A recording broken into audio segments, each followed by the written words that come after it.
मैं डॉक्टर गुंजन गर्ग, राजकीय महाविद्यालय गंगापुर सिटी।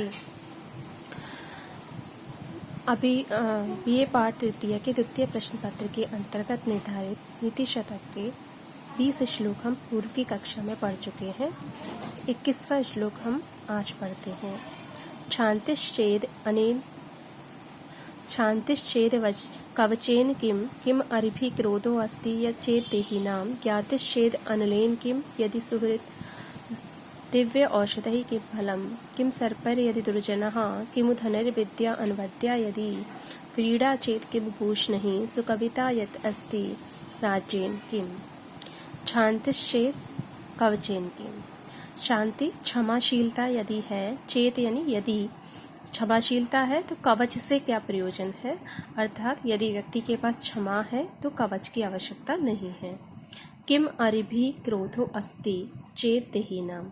चेत यदि देहिनाम प्राणियों के पास क्रोधो अस्ति क्रोध है तो अरिभि किम शत्रुओं से क्या। यदि प्राणी के पास क्रोध है तो शत्रु से क्या, अर्थात क्रोध ही सबसे बड़ा शत्रु है। यदि क्रोध है तो सारे शत्रु अपने आप ही आ जाते हैं, उसके लिए शत्रु की आवश्यकता नहीं है। ज्ञातिश्चेत् अनलेन किम।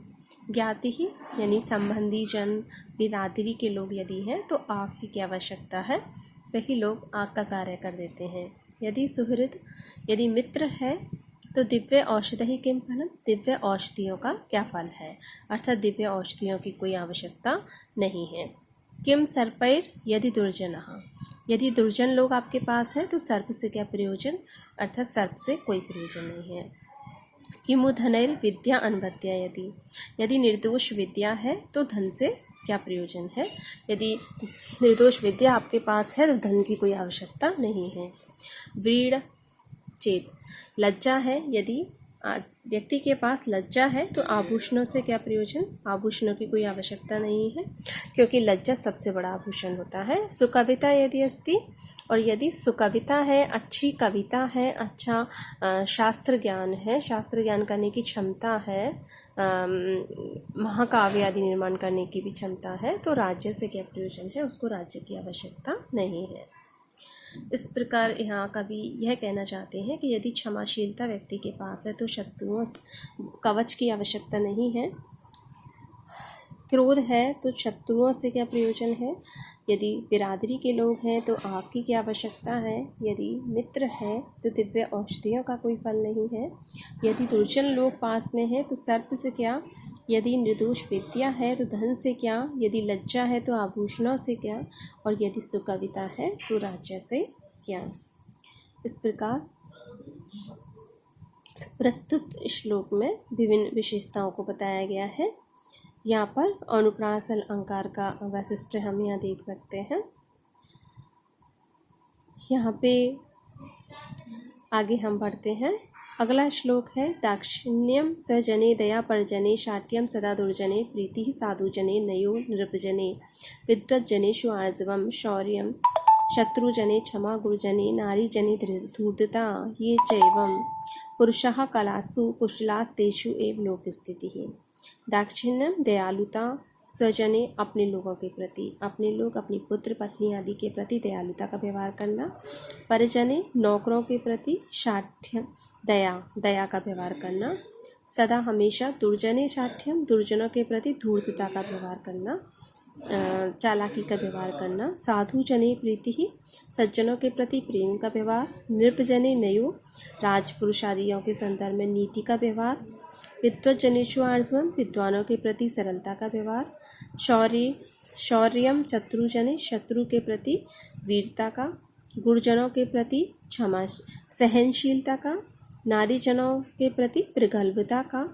ये जो चा और एवं इस प्रकार पुरुष कलासु कुशला कलाओं में कुशल होते हैं। तेषु उनमें यह लोक स्थिति लोक व्यवहार है कि इन कलाओं में जो लोग पुरुष कुशल होते हैं उन पर ही यह लोक व्यवहार है, यह संसार टिका हुआ है। कि स्वजनी दाक्षिण्यम अपने लोगों के प्रति, पुत्र स्त्री के प्रति दयालुता का व्यवहार, नौकरों के प्रति दया, दुर्जनों के प्रति हमेशा धूर्तता, सज्जनों के प्रति प्रेम, राजपुरुषों के प्रति नीति का, विद्वज्जनों के प्रति सरलता का, शत्रुओं के प्रति पराक्रम का, गुरुजनों के प्रति सहनशीलता, नारीजनों के प्रति प्रगल्भता की इन कलाओं में जो कुछ पुरुष कुशल होते हैं उन पर ही यह लोक स्थिति है, संसार टिका हुआ है। आगे बढ़ते हैं हम। जाड्यम धियो हरति सिंचति वाचि सत्या मानुन्नतिम दिशति पापम पा करोति चेतः प्रसादयति दिक्षु तनोति कीर्तिम सत्संगति कथय किम न करोति पुंसाम। ये बहुत ही प्रसिद्ध श्लोक है। सत्संगति की महिमा के बारे में बताया गया है। जाड्यम धियो हरति, बुद्धि की जड़ता को हरती है। सिंचति वाचि सत्यम, वाणी में सत्य को सींचती है। मानुन्नति दिशति, मान और उन्नति को दिलाती है। पापम अपाकरोति, पाप को दूर करती है।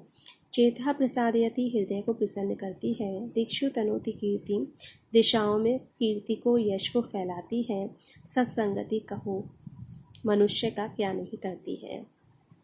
कि जो सत्संगति है वो बुद्धि की जड़ता को हर लेती है, वाणी में सत्य का प्रसार करती है, मान उन्नति दिलाती है, पाप को दूर करती है, हृदय में प्रसन्नता दिलाती है, दिशाओं में यश फैलाती है। कहो मनुष्य का सत्संगति क्या नहीं करती है, अर्थात वह सत्संगति सब कुछ करती है। यहाँ पे वसंत लिखा छंद का प्रयोग किया गया है। आगे हम बढ़ते हैं। जयंती ते सुकृतिनो रसिद्धः कवीश्वरः नास्ति येषां यशाकाये जरा मरणजम है। जयंती जयशील है, विजयी है, ते वे सुकृतिनः पुण्यवान, रसिद्धः रस के वर्णन में निपुण, कवीश्वरः श्रेष्ठ कवि, नास्ति नहीं है, येषां जिनके यशः काये यश रूपी काया में, जरा मरणजम भयम जरा और मृत्यु से, बुढ़ापे और मृत्यु से उत्पन्न भय नहीं है। कि ते सुकृतिनः, वे पुण्यवान, रस के वर्णन में निपुण, श्रेष्ठ जो कवि हैं वो जयशील हैं, यानी हमेशा उनकी जय जयकार होती है, और जिनके यश रूपी काया में जरा और मृत्यु से उत्पन्न भय नहीं है। बुढ़ापे और मृत्यु से उत्पन्न जिनकी यश रूपी काया में भय नहीं है। तात्पर्य यह है कि ये लोग ऐसे कवि जो है वो हमेशा के लिए अमर हो जाते हैं, और उनको बुढ़ापा या मृत्यु जो है वो उनको डरा नहीं सकते, और उनका नाम उस मृत्यु के बाद भी अमर रहता है। जैसे महाकवि कालिदास है, भास है, भभूति है, अनेक नाम हम यहाँ देख सकते हैं। एक बार पुनः, वे पुण्यवान, रस के वर्णन में निपुण, श्रेष्ठ कवि जयशील हैं, जिनकी यश रूपी काया में जरा और मृत्यु से उत्पन्न भय नहीं रहता। अनुष्टुप छंद का प्रयोग है। न प्लस अस्ति, दीर्घ संधि का प्रयोग किया गया है। कवि प्लस ईश्वरा, यहाँ भी दीर्घ संधि है। सूनु सच्चरितः सती प्रियतमा स्वामी प्रसादोन्मुखः स्निग्धं मित्रम् अवञ्चकः परिजनो निक्लेशलेशं मनः आकारो रुचिरः स्थिरः विभवो विद्यावदातं मुखं तुष्टे पिष्ट अपहारणिष्ट हरौ संप्राप्यते देहिना। यहाँ पे विष्णु की प्रसन्नता होने का फल बताया गया है कि सोनुहु सच्चरिता, पुत्र सच्चरित्र वाले होते हैं, सदाचारी होते हैं। सती प्रियतमा, पत्नी जो है वो पतिव्रता होती है। स्वामी जो है वो प्रसादोन्मुख यानी प्रसन्नचित्त रहता है। स्निग्धम मित्रम, प्रेमी मित्र होते हैं। अवंचकः परिजनः, और जो सेवक वर्ग है वो ना ठगने वाले होते हैं। निक्लेश लेशम मनः, मन जो है वो कलेश रहित रहता है, शांत प्रसन्नचित रहता है। आकारा रुचिरः, सुंदर आकृति। स्थिरश विवाह, जो धन संपत्ति है वो स्थिर होती है। विद्यावदातम मुखम, विद्या से युक्त मुख रहता है। तुष्टे, संतुष्ट होने पे। पिष्टपहारणिष्ट हरौ, सांसारिक कष्टों को नष्ट करने वाले भगवान विष्णु के संतुष्ट होने पर संप्राप्यते, प्राप्त होता है, देहिना, देही के द्वारा, प्राणी के द्वारा।